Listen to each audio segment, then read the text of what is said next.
en anderledes snokant. Man tager 6 masker ud og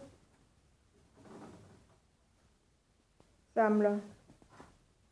Tager trædækkeren og samler 6 masker op. Først 3 og 3. Og så tager man den der. Og sådan. Og så sætter man maskestørrelsen, som man vil have maskerne i. Og så laver du 14 rækker. 4, 5, 6, 7, 8, 9, 10, 11, 12, 13, 14. Så tager man til striktøj og drejer det højre, venstre om. En hel omgang. Og så samler man igen 6 masker op.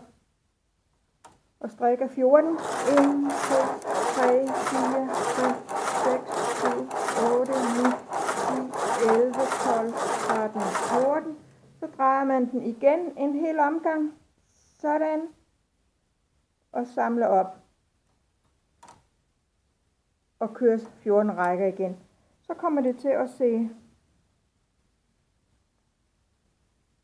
sådan ud.